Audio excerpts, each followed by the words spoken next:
What's up, y'all? It's Jay Thunder. And AJ Radix. And we are the PWX AWA Tag Team Champions, Extreme Thunder. And you're listening to the Smack Raw Podcast, baby.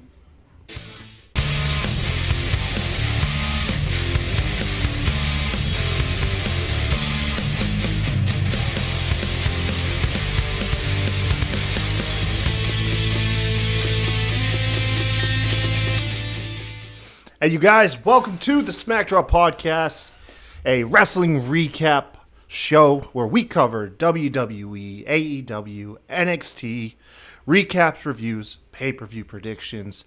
Filling in for Sebastian once again, it's Kyle over here, flanking me to my left on screen, the one and only Kevin Crazy. What's going on, Kev? Chillin'. What is good in your world, man? Oh, God, I can't complain. Right? And honestly, if I did, would you guys even listen? Probably not. I wouldn't. I think we all have enough problems right now. We don't need to hear other people's stuff. All right? Yeah, right. Oh, man. Oh, God.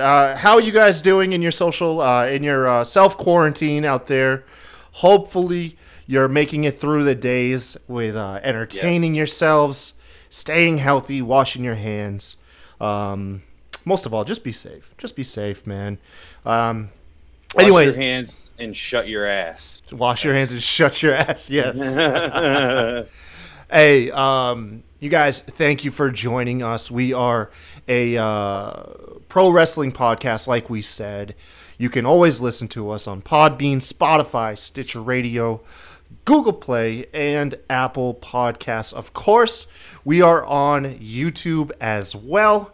Don't forget to drop a like, subscribe, hit that bell notification icon so you can always see when we are going live, and tune into our shows. We just hit 100 subscribers. We did it, folks. Woo! Yes! Oh, man, we can retire now. I'm done. Yeah. Done with the podcast thing. It was cool. That's all I peaked. wanted. We peaked, man. Got nothing left to accomplish. That's it. Now, So what we have to do up next is I was looking up the digital copies of Cats because Yeah. Vince has to watch that. Dude, he is trying to drag you down with him. He is so trying to drag you down with him. It's $20. I mean, I love you, Vince, but it's not happening, bro. I get where I deserve the punishment for getting the predictions wrong the one time. Yes. This had nothing to do with it, damn it. This was Yeah, I looked up that stuff. $20, man. $20 Jesus. for Cats. Really? I heard it's god awful. Hey, That's listen. what I've heard too. I'm not cultured. Never saw the Broadway. I make no bones about it. I'm not particular on musicals to begin with. Not a fan of Grease. I know. but it's abysmal, I heard it's god awful and terrifying. And it's going to cost me $20 to torture our good buddy SES Vince. $20 well spent, as far as I'm concerned. $20 well spent, indeed, my friend. So, not to mention, watching us live on YouTube, but we are also streaming live on Periscope, Twitter, our official Twitch channel, and our Facebook page. Yes, we're live on Facebook as well. I have this new tool brought to us by Restream. It allows you guys to go ahead and text in any of those streaming services, and they will all show up in one convenient chat box on my end. If you are a streamer, I encourage you to go out, try Restream. They're a wonderful program, and they keep us in touch with you guys as well. So don't be afraid to, if you're watching us live, go ahead, drop some questions, say what's up in the chat. We'll always give you a shout out on the show and make sure to answer your questions on air as well. I think that's about it. Totally. You think? Oh yeah. We'll get the Twitter stuff out of the way too. You can find us on Twitter. We're on Twitter. interact with us, Yeah, hit us up, man. Well, I'll hit him. I'll hit the classic line. We're just a bunch of guys that like to talk wrestling, and we would like to talk wrestling with you. So if you'd like, hit us up on Twitter at the Smackdrop or at SmackDropPod. Myself at the Kai Tai Show, and Mr. Kevin over here at Kevin Crazy 316, and that is crazy with a K.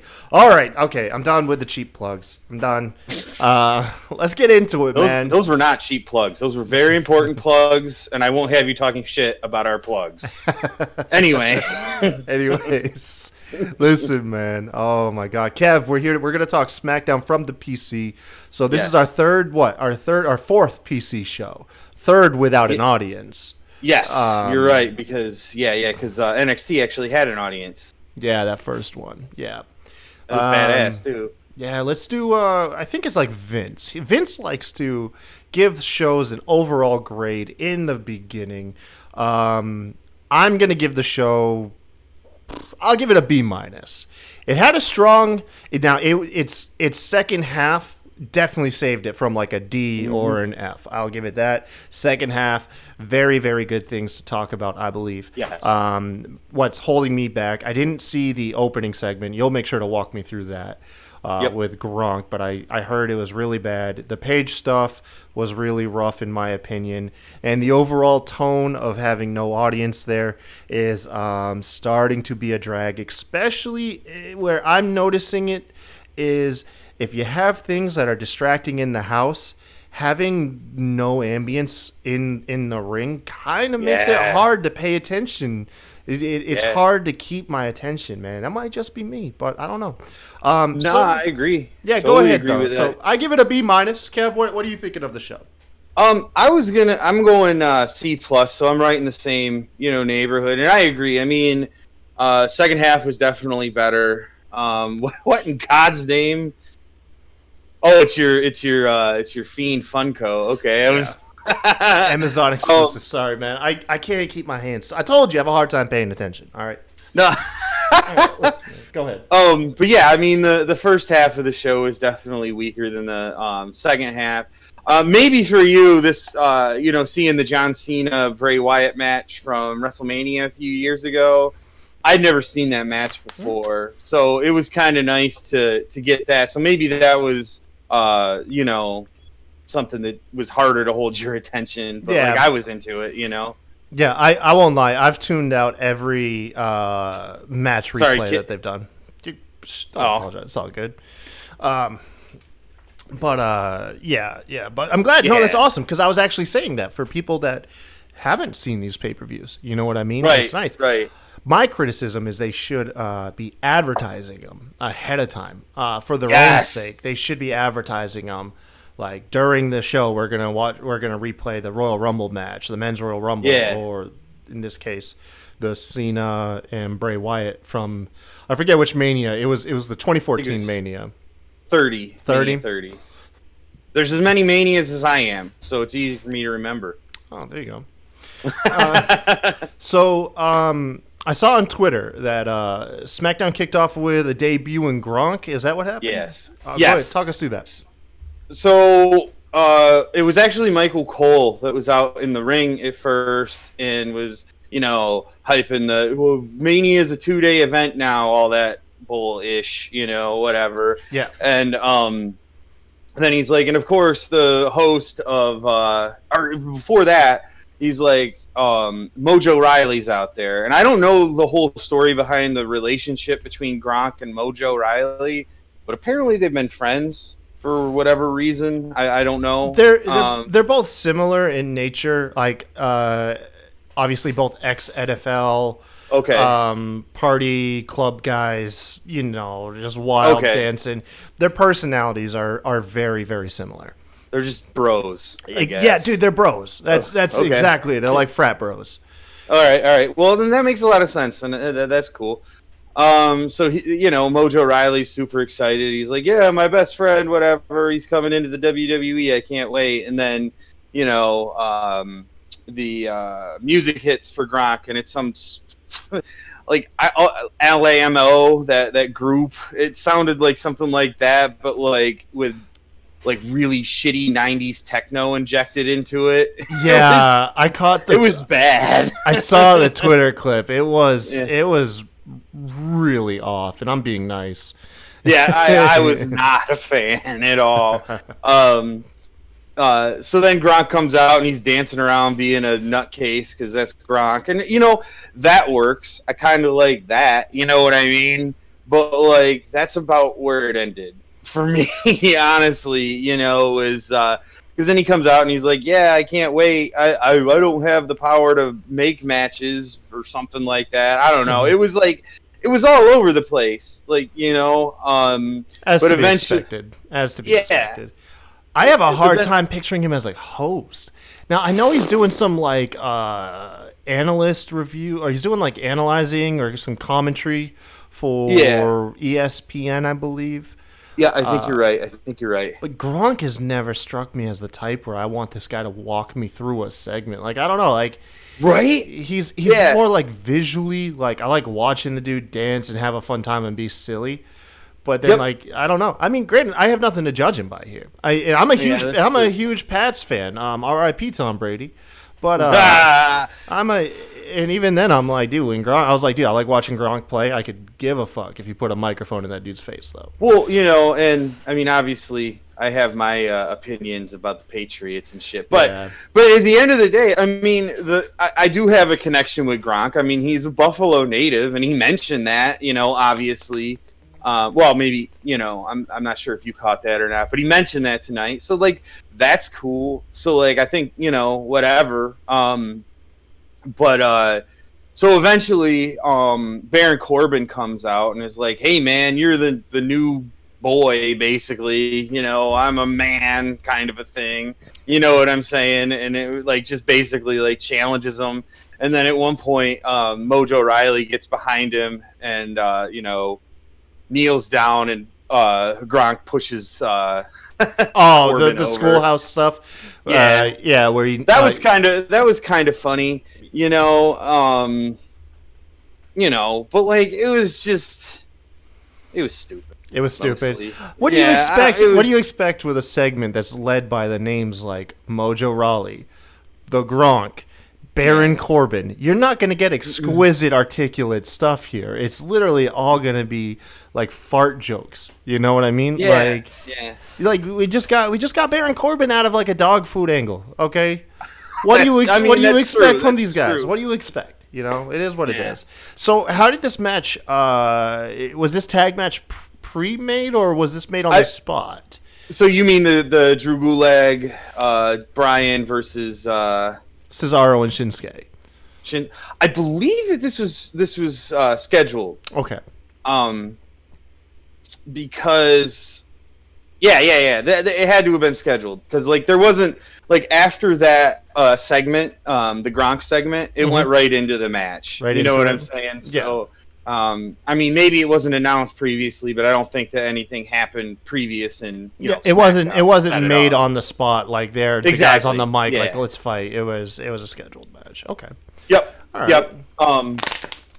And so of course, Sami Zayn's with Cesaro and Shinsuke. Got you. Doing his thing, dancing around like an idiot, which is, I think, the best part of their entrance. Really right is, now. man. No, Sammy is the icing on that cake. So much, man.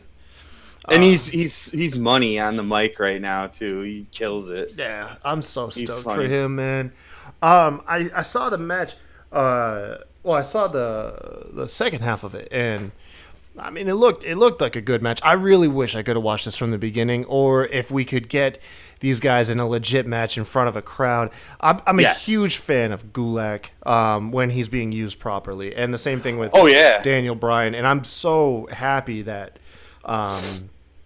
Gulak's getting this well-deserved attention, and it looks like in the right way. How did was there anything that stood out in the match? I saw the ending where Bryan, I believe, rolled up, I want to say Cesaro, and Gulak fended off Nakamura from breaking up the count. Was there anything else notable that I missed? Because I that's really where I came into the match. Sami Zayn was on commentary the whole time. Okay. You know, talking shit, which was cool. And then after the match, they had you know, Sami Zayn was talking about how basically that Gulag and Bryan had stolen the victory and all that sort of thing. Mm-hmm. And that, you know, if Bryan was taking Gulag's direction, he was making a mistake, essentially. And so then Bryan was like, "Put your money where your mouth is. Why don't you wrestle him for your title?" Then, Are you talking for after the match? Yes. Okay. Did you see that part? Yeah. Okay. I was I'm wondering. sorry. No, I was just wondering if anything during the match like really stood out. After the match was hilarious because I love it. You have Gulak and Bryan down in some lunge stretching. Yes. And Bryan's all ecstatic from their match. He's talking him through it. Like, I rolled him up and I was holding him there and you fended off Nakamura. And Gulak, I love just like recentering. He's like, okay, now let's work on our breathe and stretch. Yes. And Bryan buys right into it, man. Their chemistry is awesome. Great pairing too. I mean, like they just fit together so well. I mean, they're the same style. They fucking look like the same guy right now, basically. You know, like every aspect of them is like compatible, dude. It's so wonderful. And yeah, you're right. Sammy and crew come in, talk junk. The only thing I didn't like here was Sammy. Essentially, the whole thing is Bryan's making the wrong choice, following the direction of Gulak over his when he had the opportunity to join up with Sammy. And which I said I wanted that to happen, but now I'm liking the direction that Bryan's going. But Bryan, I thought, because the way they were talking down Gulak, I thought Bryan may actually interject Gulak into it. Like, oh, you think he's a nobody? How about you beat him? But instead, the story is Gulak accentuating Bryan's game. You know what I mean? So, you're right. Bryan challenges Sammy to a title match at WrestleMania, but the caveat that Sammy lays out is that Gulak has to beat Shinsuke on next week's SmackDown. I can't wait for that match. Give me that. I'm so excited for Gulak, man. I'm so stoked for this dude. Oh, me too. Especially because like when he first came to SmackDown, like he was just jobbing to Braun Strowman and shit, and he looked like a, you know, and it was like he came from 205 Live where he was a total badass on that roster. They just hit the reset. It was like, because Vince doesn't watch that stuff. So the last thing Vince was going by with Gulak was before Vince handed 205 off to Triple H, and Gulak was just doing the comedy stuff with the PowerPoint. So he instantly sent him backwards, man. And it sucked. But I'm glad that I assume this is Bryan's doing. I assume Daniel Bryan has gone to creative and says, look, Gulak's money. You know, I only have so long with the company. I want to do a program with Gulak. That's how I picture this going. I do not believe this was creative jumping on it and putting them together. Not in a million years. I believe this is all Bryan. I have to agree. I mean, they just... I don't know, man. I can't believe they wouldn't want to, because they do. They just work so good together. And you can... I don't know. But yeah, I agree. It had to have been Bryan and Gulag that were like, yo... you know. Yeah, man. So following this, we have a replay. So this is what you got to see. We got the replay of Cena versus Wyatt at WrestleMania 30. Essentially the catalyst of the Fiend today. It's crazy this junk was like 6 years ago. That's so mind-boggling, because I remember watching this Mania. I remember watching it, and it really feels like it was yesterday. Man, time just flies, man. We are just taking leaps forward, man. Well, I mean, I wasn't watching them, but yeah, to think about what was going on with me back in 2014, I'm like, nah, things are totally different. So it feels like that. I just remember that match just happening is how it feels. Alexa Bliss, after the match is aired, Alexa Bliss is backstage. She challenges Asuka for a match next week. So I guess the women's tag team titles kind of allow the women to also go into singles matches across brands. I guess that's how it works. I got no problem with this. Asuka ain't doing much. I ain't got no problem. It's not like the what was the wild card rule. Oh, as long as we don't get back to the wild card stuff, I'm good. Yo, and something that I wanted to know about this segment is I thought Alexa Bliss doing like a serious promo like that was kind of refreshing, and I thought she did a pretty good job. You know what I mean? Instead of just like the bubbly princess kind of shit, even if she's being, bitchy or whatever. Like this was like, she was trying to be a legit badass, and I think it came across. You know what I'm saying? Yeah. I'm waiting for her to go heel again, though. Well, of course. Yeah, it feels like it's long overdue, but they're really heel heavy on SmackDown right now anyways, so there's just like no room. It'd literally be like the women's roster against like Dana Brooke and Nikki Cross. It'd be pretty much it. Yeah. Well, Lacey Evans. Lacey Evans. We'll get to that stuff too here in a bit. John Morrison taught himself how to whip and nay since last week. We get a segment, the dirt sheet. Oh, so this is where SmackDown. Actually, no. I'm sorry. I completely skipped over the Paige stuff. I was gonna say, yeah, because that stuff that took place before the Cena and Wyatt match. So sorry, you guys. It did. Wait a minute, yeah. I just went with it, man. Man, this was rough, bro. This was rough. So Paige can't make it again. They advertised it like she was there, unless I missed something. They advertised it like she was live in attendance. Yes. She was not. She appeared on the Titantron via satellite webcam, whatever she's using. And while talking, Bayley comes out with Sasha in tow, essentially just pissed off that Paige is a no-show again. And Bayley continues her shtick of running down the women's locker room, and then of course women's evolution as well. This gets Paige to stand up for all the women wrestlers and say that, regardless of the impact, it took courage to put those boots on and go out there and just straight babyface stuff. And this prompts Bayley to challenge Paige to a match, but instantly mock her, doesn't take it seriously, and Paige admits, that her career-ending injury is in fact legit, and she still can't wrestle. But Fox has apparently given her the go-ahead to announce Bayley's Mania title match, and boy, this is rough. It went downhill it felt like I was listening to the plane just crash. It was like as the segment went on. Yeah. So, Paige name says that Bayley will take on Lacey Evans, and Bayley reacts like, "I've already beat her," and Paige's like, "Hold on, I'm not finished." And Dana Brooke, and it's like, is this supposed to really excite us? And she goes, and Tamina. And I'm like, okay, what? She's just gradually piling on the lower mid card / jobber division of the women's division on SmackDown. For a goddamn title shot. Yeah. Doesn't make any damn WrestleMania. What the hell have they done recently for one to warrant a title match? Story wise, this makes no damn sense. Yep. But she's not done with Tamina. Then she says Naomi. At this point, Bayley's pissed. It's a 5-way match.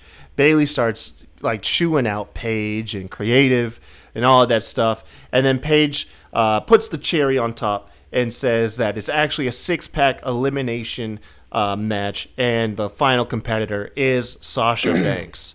So we're gonna get seeds of dissension between Sasha and Bayley. Although we only have, I think, like one more SmackDown or two more SmackDowns. Two more SmackDowns. But till maybe two more. Two more. Yeah. To tease a breakup, which is honestly, just like a joke that's been done too many times. You know what I mean? Like Sasha turning on Bayley. The only thing that would be surprising is if Bayley were to turn on Sasha. That would be. that's the way it's looking. It's gonna be, because I mean, at the end of that segment, Bailey was the one that was like running out of the ring, and Sasha looked like dejected and shit. So I wouldn't be surprised, if that's the route they're taking. I don't know. I don't know why this But sucked. who cares? Yeah. Mostly, I agree with you. This sucked. Like the whole thing, like the idea of the match to me is stupid. Like, and you know what? I'm not even talking shit about Sasha and Bailey, because I thought they were good with what they had to work with. You know what I'm saying? Like, they polished the turd as much as they could have, but the rest, it was just. The match has no purpose. There's no purpose. There's no story. It's just a match, and obviously the story is now just solely on Bailey and Sasha, and everyone else involved in the match is fodder. You know for a fact Dana Brooke ain't getting that title. You know for a fact Tamina gonna get a title in 2020 at WrestleMania. No. No offense to Naomi, but you're not even involved in the story at the moment. And Lacey Evans has been done to death as it is, So I don't know. I don't know where they're going from this. I don't know. Well, either Bailey's going to retain or Sasha's going to win, and who knows? I mean, you're right. Those are the only woman that I feel like deserves to be in that match. I mean, maybe outside of Sasha Banks, because she's fucking Sasha Banks, but is Naomi right now? You know what I mean? Like, you're like you said, the Lacey Evans thing's been done to death, and the rest of those women are like jobbers or haven't been around for however long, and it's like it makes no sense, dumb. Man. It makes no sense. It's dumb. Who cares? I'm not going to take the route that some people are going to say and be like they're still crying for that Sasha and Bailey match. I don't want that at WrestleMania. That's the worst place you could put that match. You're not going to. When people reference the Sasha and Bailey match, they're referencing Takeover Brooklyn. They want that match, and you're not going to get that at WrestleMania. You're not. It's right. They're not going to give Mania's too long. They're not going to get no time. It's going to be flooded. You want that junk to highlight a B pay-per-view or maybe or maybe SummerSlam. Yeah, that's what I was going to say. SummerSlam would probably be appropriate with the right kind of build. Yeah, man. I don't know. I mean, granted, you didn't really have much to work with for the SmackDown Women's title match, but this one really was rough, man. They couldn't have done much worse. It was bad. All right. Go ahead and talk us through the dirt sheet. I'll be right back. Okay. All right, cool. So in this segment, of course, we're getting Miz and Morrison. Empty arena, they're just doing like their talk show, the dirt sheet thing, and Morrison says, I recently learned how to whip and nay, like super proud of himself, and giggles a little. I couldn't help but think that it wasn't exactly all that topical, but it was still funny. I mean, I thought that stuff was, about 4 or 5 years ago, but I don't know. I'm not that hip anyway. But, then, the Miz chimes in, and they're talking about, who their opponents should be for WrestleMania.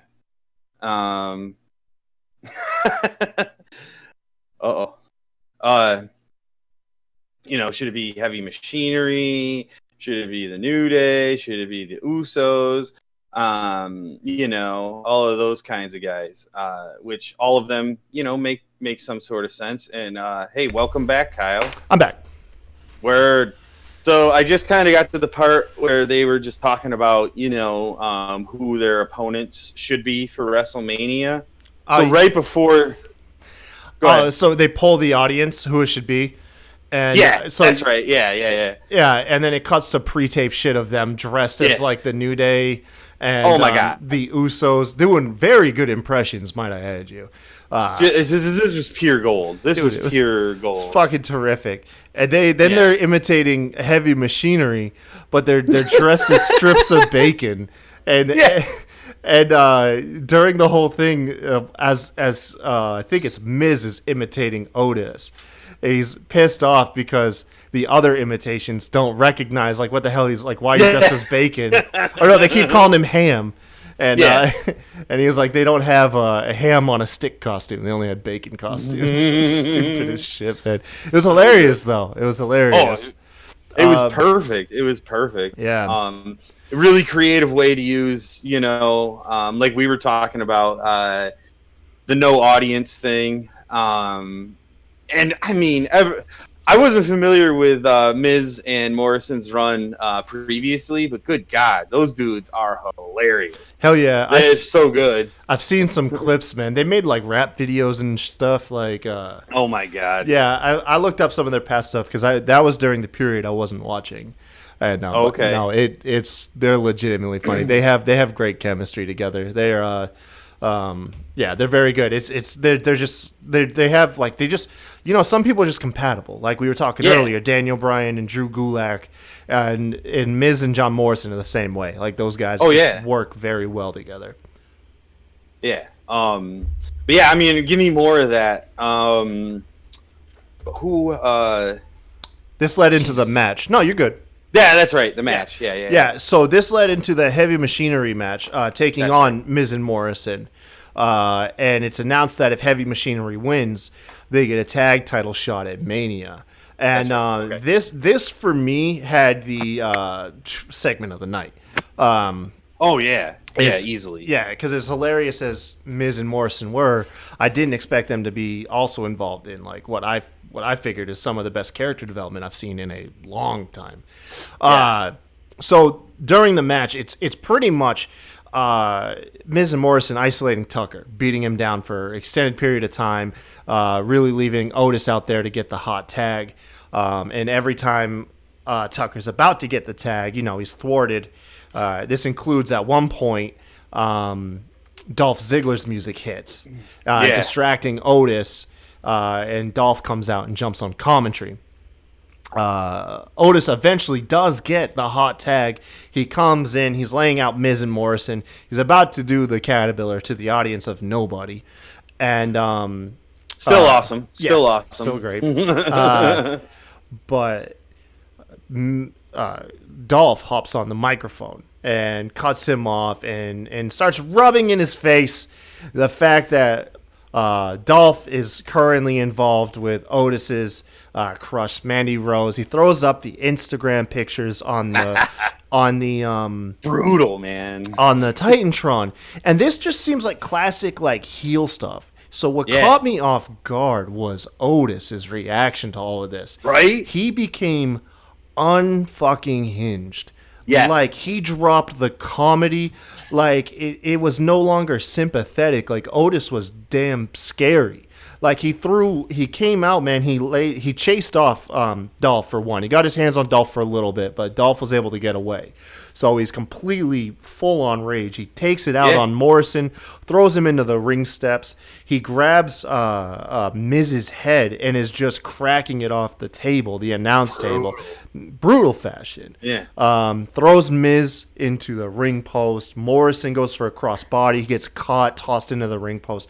He's completely laying him out, and he's freaking screaming at the same time. Like, you feel it's like that sad rage. Like, he's hurt, and he does, dude, just look out, man. He ends up plowing both Miz and Morrison through a barricade. And at the peak of all this, he grabs a chair, and Tucker finally comes on screen and is trying to talk him out of it. He's like, buddy, I know you're hurt, but remember, we're still in a match, and we can win. Let's go. Let's finish this. Let's win. Otis, however, can't contain himself. He takes the chair to Miz and Morrison, brutalizes both of them. They get DQ'd. And then at the end of the rage, man, it got me, man. I didn't expect to get caught like this. But he drops the chair, man, and Tucker had to grab him and like hug him and like, dude, I love you, bro. And fucking Otis is like crying, dude. Like, yeah, I was like, he looked totally broken, dude. He looked totally broken. Jesus, man, who fucking? Right? Oh God, dude, it hit me out of nowhere. I didn't expect to get the feels from this guy. Like, he's the comedy guy, dude. He's like our fucking Chris Farley on SmackDown. Right? He's like wrestling comfort food. Yeah. But then he's But then he's pulling shit like that, and you're like, oh my god, like this dude is that good. They can't abandon the storyline now. See, the news reports had it that they were thinking about abandoning the storyline because due to all the shit going on, and they can't now. No, this is easily one of the most engrossing stories on all of SmackDown. You know, so well, I would argue at least with the weekly shows that I watch, it might be the best storyline in wrestling right now. You know. It's up there, man. It's very up there. People love Otis, man. They love the guy. I do. I'm totally sold on him, man. He's definitely the biggest star right now and most over on SmackDown for sure. Who would have thought, too, man? I know, right? When Heavy Machinery was on NXT, they looked kind of like a joke. They were like, you're like, there's no way these guys are gonna last. And then they get pulled up to main roster, and you're getting the feeling of like the Fashion Police and stuff like that. You're like, okay, you guys will be a funny flavor for a month or two, and then they'll get bored of you and ditch you. And Otis just becomes this star throughout the segments. He just continues to shine. When I still go back to when I was live at SmackDown the other month, man, Otis was getting the loudest pops all night long. Yeah, absolutely. So Otis is damn star. Tucker's a great supporting role too for him. You know what I mean? Like, Tucker gets a lot of hate, man, but he is, man. He adds to the character. Well, to your point, at the end of that match, like when Tucker was consoling him, that wouldn't have worked nearly as well if Tucker hadn't been there. You know? And like, so that's how important he was, you know, to the overall feel of that spot. Yeah, man, that's awesome, bro. I'm all about it. I can't wait next week. Oh, me too. Yeah, me too. I hope this turns out good, man. I hope it because it's a weekly show, man. It's awesome. Yeah. Let's go ahead and round out the show because it was a fairly short one. We finally we closed the night off with a contract signing with Roman Reigns and Goldberg, with Michael Cole mediating. Yeah, it's pretty much the whatever stuff. Very. Very. I don't mean to be negative. No, I mean it's dude. There's really not that many people that I'm aware of that are excited for this. Essentially, all this is literally like Reigns just says all the greats have faced him, and Reigns has beaten them all. Michael Cole brings up a tweet. That's how little build they have to go by with this feud. They have to find a fucking tweet from January that some fan asked Reigns because they caught a picture of Reigns when he does like the punching the ground in his entrance, that he has like a little cushion and Reigns. Yeah, that's right. That's what it was. Because like I missed like I was like, why the fuck are they talking about punching steel and stuff like that? Like I like looked at my phone or something for like a second, or the dog barked. I have no idea, and I was like, so now that makes a lot more sense, and it's that much more absurd as far as I'm concerned. And the tweet was like, Reigns, why do you do that? And Reigns threw shade at Goldberg. He's like, I'm not trying to injure myself. That's why I'm not out headbutting steel doors and stuff. And that's this feud. That's this feud off a fucking tweet over how guys approach their entrance. That's our universal title feud. I can punch a steel door harder than you. Yeah, and Goldberg brags about how he's been defeating steel doors for years. That's so dumb. Fucking head.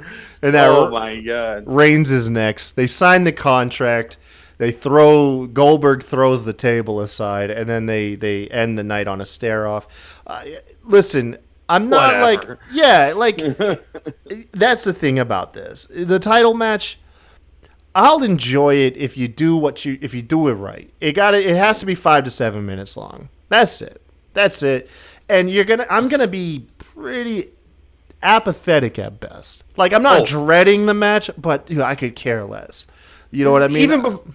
Even before the shit hit the fan, you know, and we found out that like WrestleMania was going to be in front of no people and all that shit, I didn't care. I literally didn't care.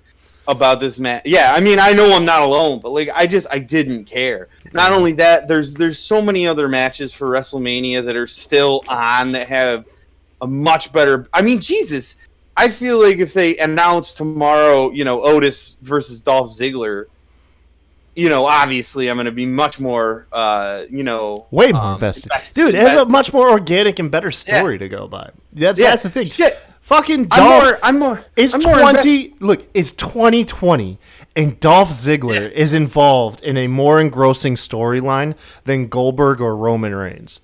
How fucking crazy is that? Yo, I'm more compelled to see what's going to happen between Drew Gulak and fucking Sami Zayn.